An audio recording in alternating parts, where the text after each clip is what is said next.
Thibaut va vous parler du dihydrogène. Oui, alors, figurez-vous que l'idée de cette chronique m'est venue sur le trajet lorsque je suis rentré de chez mes parents, en covoiturage. Je pense que vous êtes tous au courant que l'homme va devoir faire face à de nombreux défis au cours du XXIe siècle. La transition énergétique et le réchauffement climatique en font bien sûr partie. Avant de commencer, je vais m'adresser à tous les trois, est-ce que vous avez quelques idées sur les utilisations du dihydrogène? Est-ce que vous êtes un petit peu au courant? Pas spécialement, non.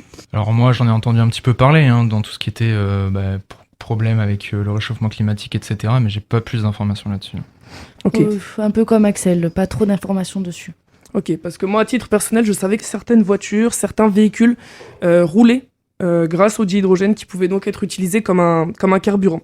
Donc pour commencer, je vais vous faire une rapide présentation sur l'hydrogène. Donc sur Terre, c'est un gaz, l'hydrogène, ou le dihydrogène, on l'appelle parfois hydrogène par abus de langage, mais c'est la même chose. C'est un gaz inodore, invisible, et c'est l'élément chimique avec une densité énergétique très élevée.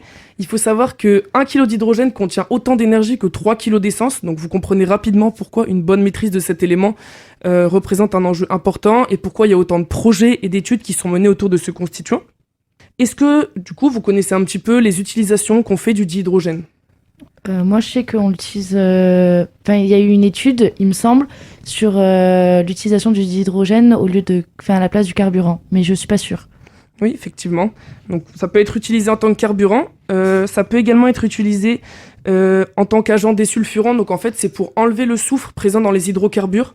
Parce qu'en fait, il faut savoir que pour qu'un kérosène, un gasoil ou de l'essence puisse être vendu, il faut que la teneur en soufre ne dépasse pas une certaine norme tout simplement pour respecter l'environnement, pour pas trop polluer. De plus, l'électricité excédentaire peut être transformée en gaz hydrogène lorsqu'on la fait réagir avec de l'eau, et le gaz qui est produit peut être réinjecté dans le réseau directement. Donc c'est une technique qu'on appelle le power to gas, donc power électricité to gas transformé en gaz. C'est également utilisé dans la synthèse de l'ammoniac, donc dans le domaine de l'agriculture pour la production d'engrais, et dans une moindre mesure dans les industries de la verrerie et de la métallurgie. Est-ce que vous connaissez un petit peu les différentes méthodes de production qui existent pour produire le dihydrogène ?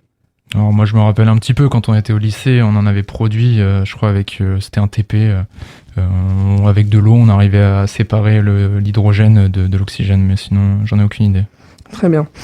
Alors, en fait, aujourd'hui, il faut savoir qu'en gros, 96% du dihydrogène produit dans le monde l'est à partir d'hydrocarbures, donc à partir de pétrole, de gaz naturel ou de charbon, tout simplement parce que c'est la solution la moins coûteuse, mais cette solution comporte un inconvénient majeur. Elle produit énormément de CO2, elle rejette énormément de CO2 qui est un gaz à effet de serre, donc c'est pas terrible pour la planète. En fait, il y a 3 techniques. Les 2 premières sont à peu près similaires. Elle consiste à faire réagir du méthane avec de la vapeur d'eau. Donc le méthane, c'est un gaz avec de la vapeur d'eau et on produit du dihydrogène. Et la troisième, qui est légèrement différente, qui consiste en fait à faire chauffer du charbon de bois à une température très élevée, aux alentours de 1500 degrés Celsius, et qui permet de produire du dihydrogène. Mais comme je vous l'ai dit, ce sont 3 techniques très polluantes qui, en fait, pour chaque kilo d'hydrogène produit, rejettent dans l'atmosphère 11 kg de CO2. Et il existe une alternative plus verte. Donc je pense que c'est celle dont Axel parlait, à laquelle il faisait allusion. C'est une technique d'électrolyse, donc c'est un mot compliqué pour dire, en fait, c'est ce qu'Axel a dit, on part de l'eau comme matière première et on sépare les atomes d'hydrogène et d'oxygène et ça permet de produire du dihydrogène de manière un petit peu plus écologique. Le principal inconvénient étant que c'est une méthode plus chère, qui est 4 à 5 fois plus chère que les méthodes citées précédemment.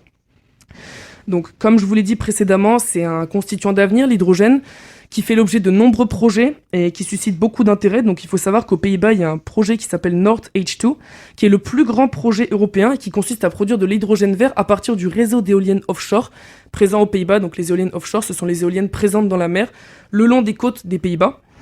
Et il y a également le plan hydrogène qui vise en fait à ce que 10% de l'énergie utilisée par les industriels soit produite à partir d'hydrogène d'ici 2023 et 40% à l'horizon 2028, toujours dans cette optique de lutter contre le réchauffement climatique et contre l'émission de gaz à effet de serre.